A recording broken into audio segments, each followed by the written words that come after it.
Selanjutnya kita akan mengisi bagian detail data keluarga. Nah, di detail data keluarga ini ada beberapa hal yang perlu kita isi, terutama foto bersama keluarga. Ini perlu sekali untuk diperhatikan teman-teman ya. Oke, langsung saja untuk mengubahnya silahkan teman-teman klik perbarui data keluarga untuk bisa kita mengisi bagian-bagiannya. Seperti itu. Nah, di sini ada nik kepala keluarga dan nomor kartu keluarga. Untuk beberapa akun ada beberapa yang sudah otomatis terisi dan itu tidak masalah. Silahkan dicek terlebih dahulu apakah sudah betul. Kalau misalkan ada yang salah atau ada kekurangan, silahkan diedit kembali dan diisi. Jadi bagi teman-teman yang belum sama sekali ya silahkan diisi. Kemudian di sebelah sini ada foto bersama keluarga dengan format CPG atau JPEG dengan maksimal 300 KB. Nah, foto bersama keluarga ini itu adalah foto formal, bukan selfie. Untuk backgroundnya itu bebas dan tidak harus ke studio foto dulu. Itu boleh menggunakan kamera HP saja. Yang penting fotonya itu jelas, tidak buram ataupun kepotong gitu. Dan diusahakan dan disarankan juga untuk fotonya itu depan rumah saja, foto bersamanya gitu. Jadi teman-teman boleh foto berjejer dan difoto gitu. Untuk fotonya boleh setengah badan dan boleh juga dari kepala sampai kaki nggak masalah. Lalu untuk bajunya itu bebas, nggak harus formal ya, nggak harus pakai baju seragam juga, itu bebas. Yang penting tadi intinya itu fotonya jelas dan disarankan depan rumah teman-teman yang mendaftar.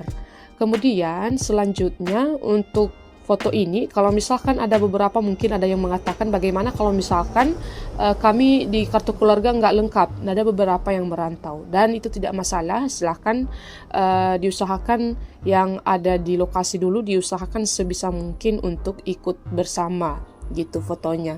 Nanti siapa tahu sebelum seleksi di bulan 4 biasanya kan untuk seleksi KIP itu setelah pengumuman SNBP yaitu saat pendaftar ulang di kampus. Siapa tahu ada waktu bisa berkumpul bersama sebelum bulan itu masih bisa diedit. Kecuali yang seleksinya itu yang nggak bisa diedit lagi atau diubah. Selanjutnya, teman-teman foto ini juga boleh foto yang sebelumnya, tapi dia maksimal 2 tahun yang lalu. Jadi kalau misalkan di fotonya tidak ada perubahan yang signifikan sekali, ya, mungkin penambahan anggota keluarga dan lain sebagainya, itu masih bisa digunakan kalau misalkan fotonya itu, tapi diingat tadi, paling lama 2 tahun yang lalu. Jadi fotonya itu foto terbaru teman-teman. Jadi seperti itu yang perlu diperhatikan. Siapa tahu foto lamanya itu maksudnya foto yang lengkapnya itu foto yang tahun lalu. Itu tidak masalah. Yang penting jangan lebih dari 2 tahun. Dan diusahakan tadi fotonya itu yang jelas ya kameranya. Nggak harus ke studio. Boleh menggunakan HP sendiri. Untuk backgroundnya juga bebas, tidak masalah. Itu bisa menyesuaikan saja dengan lokasi atau rumah teman-teman saja. Seperti itu. Nah, itu untuk beberapa hal yang perlu diperhatikan untuk foto. Kemudian di sini ada ditanyakan informasi ayah dan informasi ibu. Nah, untuk informasi ayah tentunya teman-teman boleh isi nama ayahnya dulu. Kalau sudah terisi ya silahkan dicek apakah sudah betul atau enggak. Kalau enggak bisa diedit lagi gitu. Kemudian diperhatikan statusnya itu seperti apa, ya masih hidup, wafat ataupun sudah bercerai, gitu. Kemudian status hubungannya itu apa? Ada beberapa nanti pilihan status, apakah itu wali, ayah tiri atau ayah kandung, seperti itu. Pendidikannya silahkan diisi. Kemudian demikian juga dengan pekerjaan silahkan diisi. Nah, di sini mengenai detail ayah ya silahkan diceritakan detail ayahnya. Ini masih bisa diubah ya, bisa diceritakan mengenai kondisi ayah saat ini ya, apakah pekerjaannya seperti apa gitu, pendidikan terakhir juga boleh, kondisi kesehatan dan lain-lain.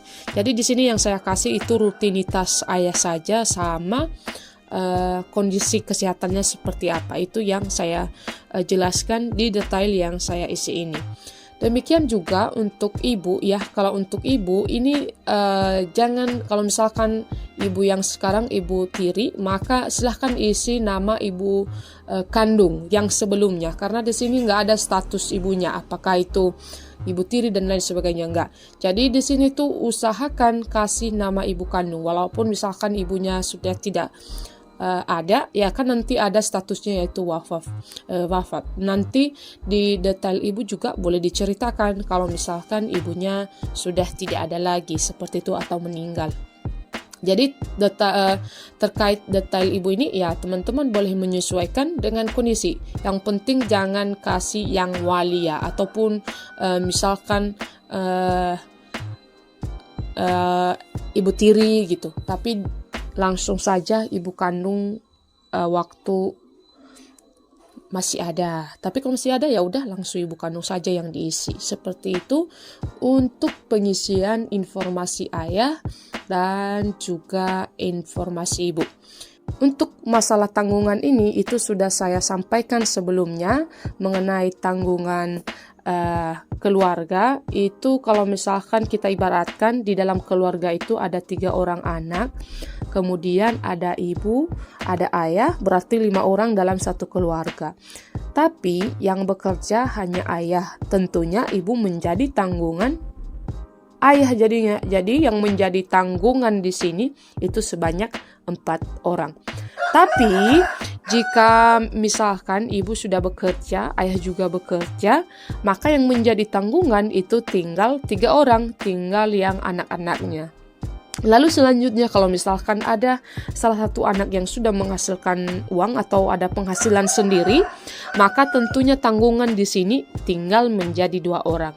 Jadi sesuaikan saja di data teman-teman yang menjadi tanggungan keluarga. Nah, demikian untuk pengisian detail keluarga. Kita akan lanjut di video selanjutnya untuk pengisian menu-menu yang lain. Terima kasih.